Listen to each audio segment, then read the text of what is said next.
Hello guys, कैसे हैं आप लोग। माय नेम इज अभिनव और ये आपका प्यारा सा चैनल वॉइसआर एकेडमी। सो आइए स्टार्ट करते हैं CDP that is child development and pedagogy के प्रैक्टिस सेट से, प्रैक्टिस सेट 1 से। ये प्रैक्टिस सेट्स जो मैं लेके आया हूँ आपके लिए, बेसिकली ये पूरे सीडीपी के इंटायर सिलेबस को कवर करता है। मेरा मेन मोटिव था इसको लेके आने का कि आपको सीडीपी के जितने भी बेसिक क्वेश्चंस होते हैं जो एग्जाम में आ सकते हैं, उन सब की प्रैक्टिस हो जाए। सो आइए स्टार्ट करते हैं हमारे फर्स्ट क्वेश्चन से। कह रहा है on the basis of child psychology, बाल मनोविज्ञान चाइल्ड साइकोलॉजी के बेसिस पे विच स्टेटमेंट इज अप्रोप्रिएट, इनमें से कौन सा स्टेटमेंट बिल्कुल सही है। फर्स्ट कह रहा है all of the children is are homogeneous, सारे बच्चे एक समान होते हैं, होमोजीनियस होते हैं, सजातीय होते हैं। Some children are homogeneous, some children are unique and every child is unique. मेरा एक सजेशन होगा आप लोगों के लिए जो लोग मेरे वीडियोस को देखते हैं, थैंक्स फॉर वॉचिंग। एक सजेशन होगा आपके लिए कि आप मेरे जैसे ही क्वेश्चन मैं देता हूँ उसके बाद एक बार पॉज करके खुद आंसर ढूंढने की कोशिश करें, सोचें, उस पर टाइम लगाएं। तभी आप अपने स्किल्स को डेवलप कर पाएंगे और तभी आपके एग्जाम में मार्क्स आ पाएंगे।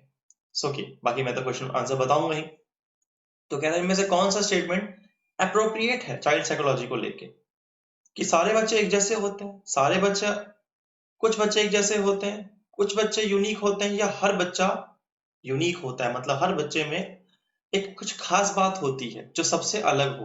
तो ऑब्वियसली बात है कि fourth option is correct, every child is unique, हर बच्चे में कुछ अलग बातें हैं। ओके, सब हर बच्चा अलग अलग तरीके का है, किसी के हैबिट्स अलग है, किसी के लिखने का तरीका अलग है, किसी का सोचने का तरीका अलग है, किसी के मेंटल स्किल्स अलग है, इंटेलेक्चुअल लेवल अलग है, सबका अपना अपना है।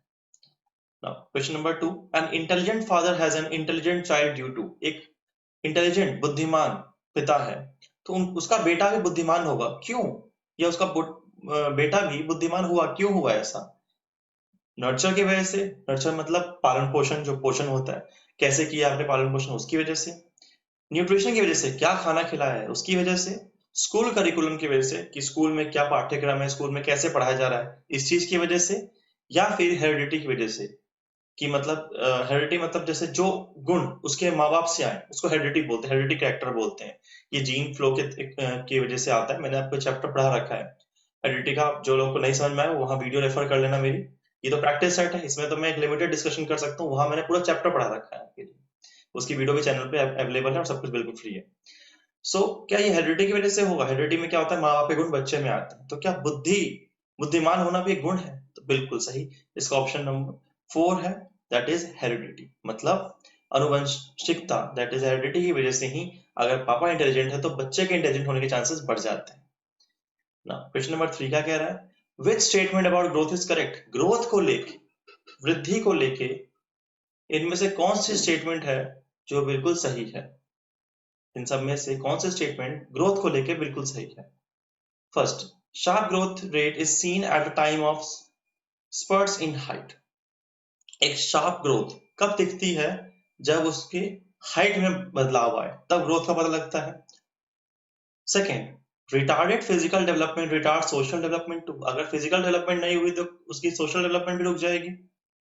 ओके, थर्ड कह रहा था rate of growth during infancy, infancy मतलब जब बच्चा एकदम पैदा होता है उस टाइम जो रेट ऑफ डेवलपमेंट होता है, या प्री एडोलेसेंस, एडोलेसेंस से एकदम पहले मतलब कहते हैं ना जब बच्चा एकदम किशोरावस्था में होता है उस टाइम, इज वेरी हाई। मतलब इन्फेंसी होता है, वैसे इन्फेसी बोलते हैं, एन साइलेंट होता है। तो इन्फेसी और प्री एडोलेसेंस के टाइम बच्चा जो होता है उसकी ग्रोथ बहुत ज्यादा होती है।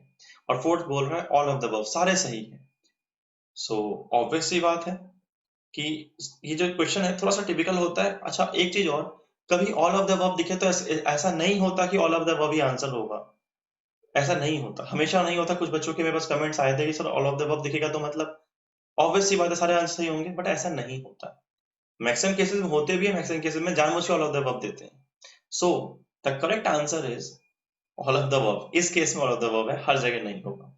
कि शार्प ग्रोथ कब देखा जा, कैसे पता लगता है कि ग्रोथ हुई है, जब उसकी हाइट में इंक्रीमेंट हो। अगर वो ग्रोथ डेवलपमेंट उसकी अच्छे से नहीं हुई तो सोसाइटी में भी सोशल डेवलपमेंट भी उसका सही से नहीं हो पाएगा। और जो बच्चा होता है जब किशोरावस्था या फिर जब बचपन का एकदम टाइम होता है, तब उसकी ग्रोथ रेट ज्यादा होती है, जैसे तो उम्र बढ़ती है उसकी ग्रोथ रेट कम हो जाती है। ग्रोथ के ऊपर चैप्टर है, वहां देख लेना।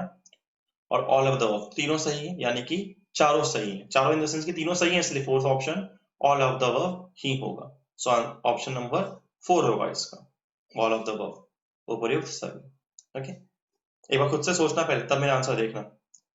नाउ नेक्स्ट क्वेश्चन नंबर 4 क्या कह रहा है, development of language starts in which stage of Erik Erikson's theory of development. Erik Erikson ने जो डेवलपमेंट की थ्योरी दी थी, उनके अकॉर्डिंग जो लैंग्वेज की डेवलपमेंट होती है वो कौन से स्टेजेस में होती है। एरिक एरिक्सन ने स्टेजेस में बांटा था ना, 1 2 3 4, first stage, second stage, third stage, fourth stage. तो इनमें से कौन से स्टेज में उन्होंने बताया था कि लैंग्वेज की डेवलपमेंट होती है।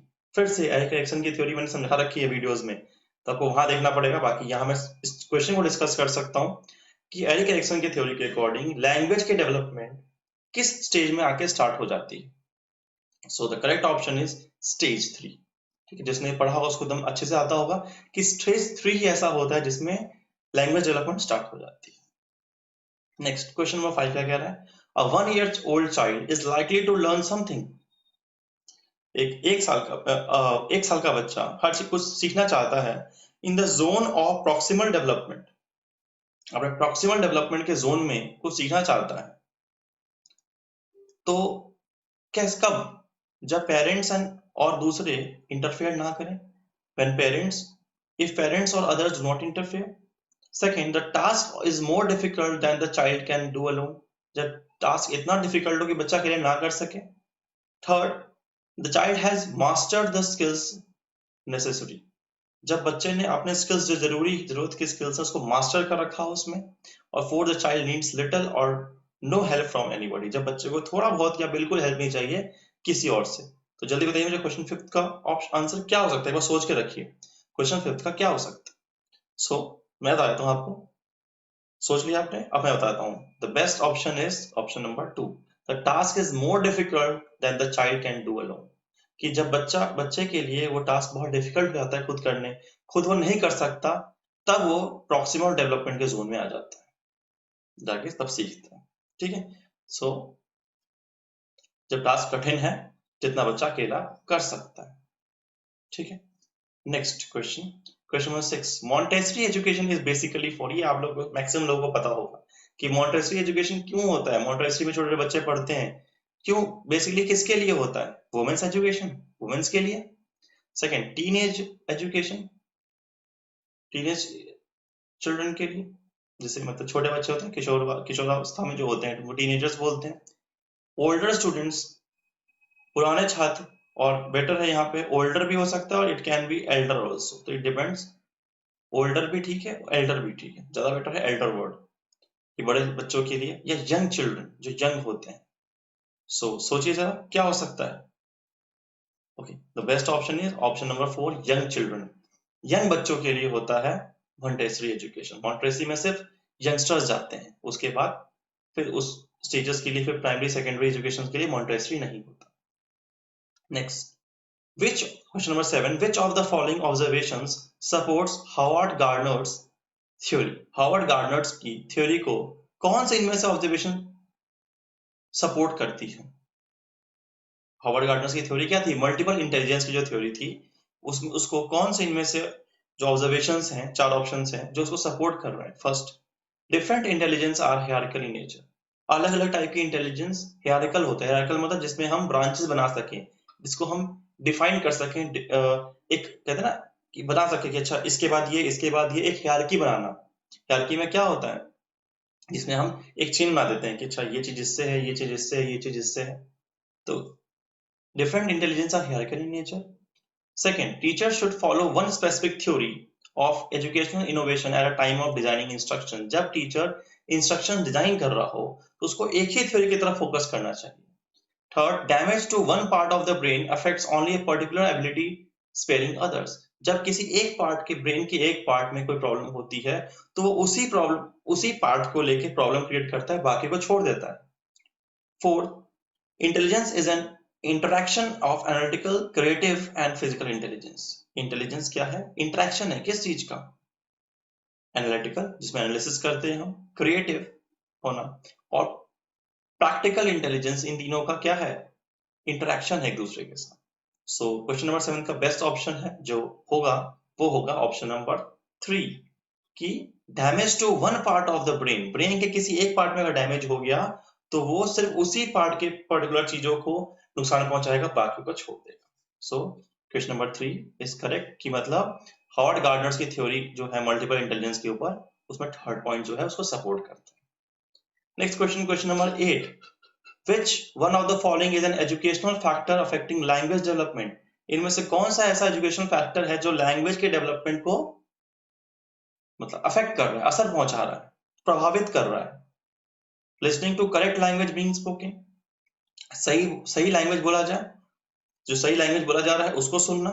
Second, difficulty in communicating with others, दूसरों के साथ कम्युनिकेट करने में डिफिकल्ट होना, क्या ये लैंग्वेज डेवलपमेंट को इफेक्ट पहुंचाता है? Using abstract concept, abstract concept का यूज करना, अमूर्त होता है ना, अमूर्त कंसेप्ट, एब्स्ट्रैक्ट मतलब अमूर्त, जैसे जिसके हम एक होता है ना, एक इमेजिनेशन क्रिएट करवाएं, जिसने बच्चों को इमेजिनेशन करवाएं। अमूर्त मतलब जिसमें फिगर्ड ना हो, इमेजिन करे बच्चा, अच्छा ऐसा होता होगा, अच्छा हाँ ये चीज ऐसे होगी, पहले भी डिस्कस कर रखा है चैप्टर में मैंने। तो ये सब चीजों के ऊपर जब डिस्कस करता है बच्चा, कि मतलब जैसे एब्स्ट्रैक्ट कंसेप्ट्स को हम यूज कर रहे हैं, अमूर्त चीजों को हम डिस्क्राइब कर रहे हैं, तो इसमें क्या होगा, क्या इस ये एक फैक्टर है लैंग्वेज डेवलपमेंट ना होने का? या fourth, social interaction with parents and classmates, parents और क्लासमेट से सोशल इंटरेक्शन करवाना, ये फैक्टर है जो अफेक्ट कर सकता है लैंग्वेज डेवलपमेंट को। तो 8 का मुझे फटाफट से बताइए क्या ऑप्शन होगा, कौन सा ऑप्शन करेक्ट है? सोच लिया आपने? Best option is first. अब देखो इसमें प्रॉब्लम क्या है, आपको लगेगा सेकंड भी हो सकता है, थर्ड भी ठीक ही लग रहा है, फोर्थ तो सबसे अच्छा लग रहा है, बट सीडीपी में बहुत ही कंफ्यूजिंग क्वेश्चन आते हैं, क्वेश्चन बहुत ही बेसिक होगा, ऑप्शंस इतने क्लोज होंगे कि आप कंफ्यूज जाओगे कि कौन सा ऑप्शन चूज करें, कहते हैं कंफ्यूज जाओगे कि ये चूज करूं या वो चूज करूं, तो आपको सही ऑप्शन चूज करना है। So option number first will be correct, listening to correct language being spoken, मतलब जो सुन रहे हैं वो सही से बोला जाए, मतलब सही से बोली हुई बातों को ही सुना जाए, तब लैंग्वेज डेवलपमेंट हो सकती है। 8th का फर्स्ट ऑप्शन जो होगा वो करेक्ट होगा। Okay, next question number 9, which one of the following is the main reason for readily accepting women as teacher? मतलब ऐसा क्या मुख्य कारण है जिसे हम आसानी से मान लेते हैं कि वुमेन है तो टीचर ही बनेगी? तो क्या हो सकता है इसका रीजन? जेंडर स्टीरियोटाइपिंग, रूढ़िवादिता होता है ना, जो सोच चली आ रही है, मान कंसेप्ट चला आ रहा है लोगों के माइंड में पहले के, कि औरत है तो टीचर ही बनेगी, है ना। सेकंड, जेंडर पैरिटी, लिंग समता, ठीक है भाई ऐसा है। थर्ड, जेंडर इम्यूनिटी, प्रतिरक्षा, मतलब कि इसमें कि हाँ ये शी इज कैपेबल, मतलब वो कैपेबल है कि वो टीचर बन सकती है। और fourth, gender bias, gender bias तो कभी किसी का ऑप्शन होना ही नहीं चाहिए, आपको जेंडर बायस को तो इग्नोर कर देना है। जेंडर बायस कभी भी किसी चीज के लिए किसी को फोर्स नहीं करता, चाहे वो मेल हो चाहे वो फीमेल हो। और फिर भी मैं फिर से बोल रहा हूँ, जैसे मैं हमेशा हर वीडियो में बोलता हूँ, कोई डाउट हो तो आप मुझसे पूछ सकते हैं कभी भी कमेंट करके, बाकी कोशिश कीजिए आंसर खुद ही करो। तो जल्दी से बताओ मुझे इसका ऑप्शन कौन सा सही है, सोच लिया? The best option is first, gender stereotyping, रूढ़िवादिता। लोगों के माइंड में बैठा हुआ है कि लेडीज है तो टीचर ही बन सकती है, क्या हाँ लेडीज है टीचर बन जाएगी, ये जो है लोगों के अंदर माइंड में बैठा हुआ है, रूढ़िवादी चीजें बैठी हुई हैं, स्टीरियोटाइपिंग बैठा हुआ है जेंडर को लेके, यही एक बात है जिससे हम इजिली मान लेते हैं कि लेडीज है तो टीचर ही बनेगी। Next, so first option is correct, ठीक है, इसका फर्स्ट ऑप्शन है। 10th question, individual differences between two persons can be due to, दो लोगों के बीच में इंडिविजुअल डिफरेंसेस हो सकते हैं, क्यों? First, dissimilarities between their personality, उनके पर्सनालिटी में सिमिलरिटीज नहीं है इसलिए। Second, similarities between their personality, उनके पर्सनालिटी में सिमिलरिटीज है इसलिए। थर्ड, कॉन्फ्लिक्ट्स बिटवीन देम, उनके बीच में लड़ाइयां हैं, टकराव है इसलिए। And fourth, uniformity of personality among human beings, हर पूरे ह्यूमन बींग्स में पर्सनालिटी लगभग बराबर है इसलिए। दो लोगों में क्यों डिफरेंसेस आ जाते हैं? फटाफट सोचिए इसका ऑप्शन, सोच लिया? 10th का बेस्ट ऑप्शन है, दैट इज फर्स्ट ऑप्शन, कि उनके व्यक्तित्व के बीच अंतर होता है, उनके पर्सनालिटीज के बीच में डिससिमिलरिटीज होती है, सिमिलर नहीं होता, तभी तो उनके बीच में डिफरेंसेस आते हैं, ठीक है। तो ये हमारे 10 क्वेश्चन थे आज के प्रैक्टिस के, इसमें पूरा इंटायर सिलेबस कवर हो रहा है सीडीपी का, होप आपको समझ में आया होगा। और जैसा मैं हमेशा फिर से बोल रहा हूँ, जैसा बोलता हूँ हमेशा फिर से बोल रहा हूँ, कि कोई प्रॉब्लम हो तो जो जो जितने भी आपको दिख रहे हैं, टेलीग्राम, इंस्टाग्राम, फेसबुक, जितने भी हैं, इन सब पे आप मुझसे जुड़ सकते हैं। और कोई डाउट हो, अगर आप डायरेक्टली मुझसे क्वेश्चन पुट अप करना चाहते हैं, कि इसका सॉल्यूशन क्या होगा, you can join our Telegram channel, जिसका लिंक आपको यहाँ मिल जाएगा डिस्क्रिप्शन में, और यहाँ पे बाकी आप टेलीग्राम पे जाके @maths physics OMG लिख दोगे तो आपको वैसे ही चैनल मिल जाएगा, उसे ज्वाइन कर लेना और उसके जो डिस्कशन ग्रुप है उसको ज्वाइन करके आप मुझसे डिस्कस कर सकते हैं। सो होप आपको ये समझ में आया होगा। ऐसे ही मैं और प्रैक्टिस सेट लेके आ रहा हूँ आप लोगों के लिए बहुत जल्द। 10 प्रैक्टिस सेट में पूरा सिलेबस कवर हो जाएगा। अभी एक फर्स्ट प्रैक्टिस सेट था 10 क्वेश्चंस का, तो जल्दी ही मिलते हैं नेक्स्ट प्रैक्टिस सेट से। Please don't forget to subscribe this channel, ताकि आपको और प्रैक्टिस सेट्स जैसे ही आए आपके पास नोटिफिकेशन पहुंच सके। बेल आइकन को जरूर जरूर प्रेस करें, and please hit like for this video if you think the video is good for you. So मिलते हैं नेक्स्ट सेशन में।